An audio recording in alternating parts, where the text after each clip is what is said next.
I would like to show you how architecture has helped to change the life of my community and have opened opportunities to hope. I am a native of Burkina Faso.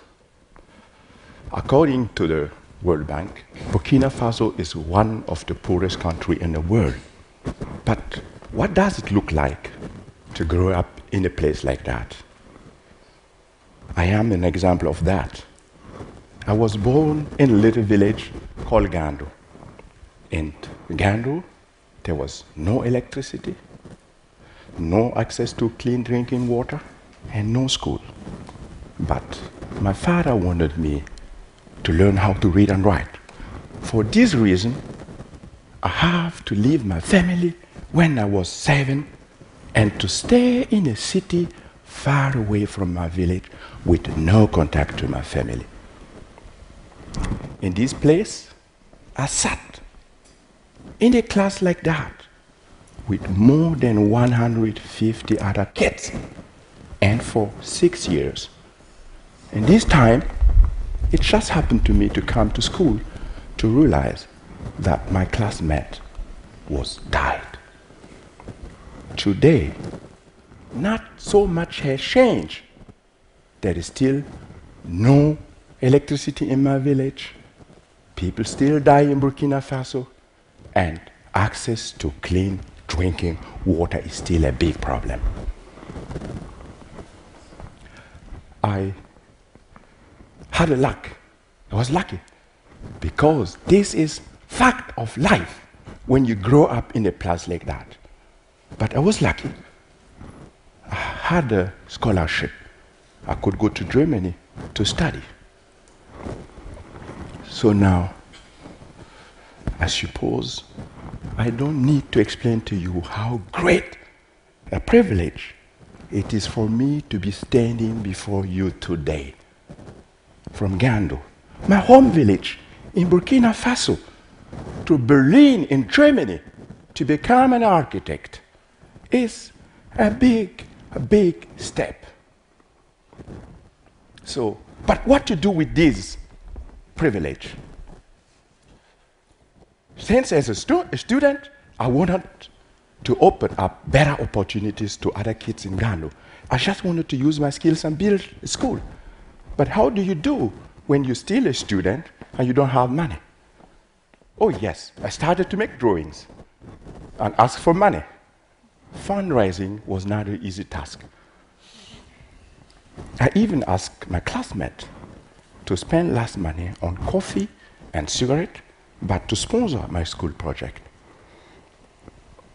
You will wonder, 2 years later, I was able to collect $50,000 US. When I came home to Gando to bring the good news, my people was over the moon. But when they realized that I was planning to use clay, they were shocked. A clay building is not able to stand a rainy season, and Francis wants us to use it and build a school. Is this the reason why he spent so much time in Europe studying instead of working on the field with us? My people build all the time with clay, but they don't see any innovation with mud. So I had to convince everybody. I started to speak with the community, and I could convince everybody, and we could start to work. And the women, the men, everybody from the village was part of this building process. I was allowed to use even traditional techniques. So clay floor, for example, the young man comes and stand like that, beating. Hours for hours, and then their mother comes, and they beat in this position for hours, giving water and beating. And then the polisher comes. They start polishing it with a stone for hours. And then you have this result. Very fine, like a baby bottom. It's now Photoshop. This is the school, built with the community.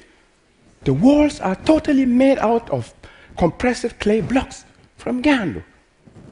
The roof structure is made with cheap steel bars normally hidden inside concrete.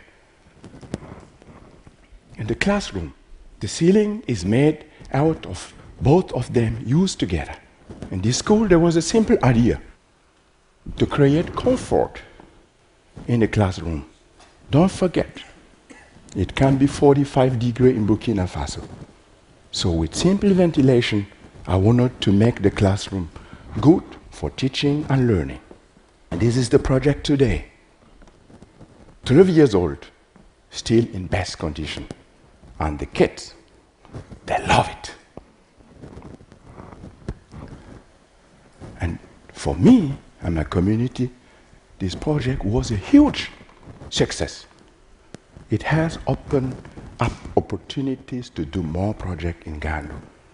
So I could do a lot of projects, and here I'm going to share with you only 3 of them. But the first one is the school extension, of course. How do you explain drawings and engineering to people who are neither able to read nor write? I start to build a prototype like that. The innovation was to build a clay vault. So, and then I jump on the top like that with my team, and it works. The community is looking, it still works. So we can build. And we keep building, and that is the result. The kids are happy, and they love it. The community is very proud. We made it. And even animals, like these donkeys, loves our buildings. The next project is the library in Ghana. As you know, we try to introduce different ideas in our buildings, but we often don't have so much material. Something we have in Ghana are clay pots. We wanted to use them to create openings. So we just bring them, like you can see, to the building site. We start cut them, and then we place them on the top of the roof before we pour the concrete, and you have this result. The openings are letting the hot air out and light in. Very simple. My most recent project in Gando is a high school project. I would like to share with you this. The innovation in this project is to cast mud, like you will cast concrete. How do you cast mud? We start making a lot of models, like you can see, and when everything is ready, when you know what is the best recipe and the best form, you start working with the community. And sometimes I can leave. They will do it themselves. I came to speak to you like that. Another factor in Gando is rain. When the rains come, we hurry up to protect our fragile walls against the rain. Don't confund with Christo and Jean-Claude. It is simply how we protect our walls. The rain in Burkina comes very fast. And after that, you have flood everywhere in the country. But for us, the rain is good. It brings sand and gravel to the river. We need to use to build. We just wait the rain to go. We take the sand, we mix them with clay, and we keep building. That is it. The Gando project was always connected to training the people, because I just wanted one day, when I fall down and die, that at least one person from Gando keep doing this work. But you will be surprised, I'm still alive. And my people now can use their skills to earn money themselves.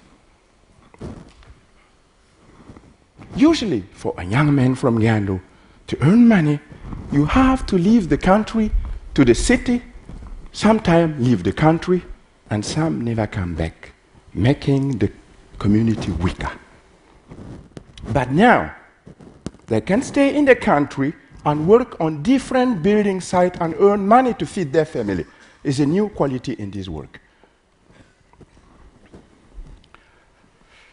Yes, you know it. I have won a lot of awards through this work. For sure, it has opened opportunities. I have become myself now. But the reason why I do what I do is my community. When I was a kid, I was going to school, I was coming back every holiday to Uganda. By the end of every holidays, I have to say goodbye to the community, going from one compound to another one. All women in Uganda will open their clothes like that and give me the last penny. In my culture, this is a symbol of deep affection. As a 7-year-old guy, I was impressed. I just asked my mother one day, why all these women love me so much? She just answered, they are contributing to pay for your education, hoping that you will be successful and one day come back and help improve the quality of life of the community. I hope now that I was able to make my community proud through this work. And I hope I was able to prove you the power of community and to show you that architecture can be inspiring for communities to shape their own future. Merci beaucoup. Thank you. Thank you. Thank you. Thank you.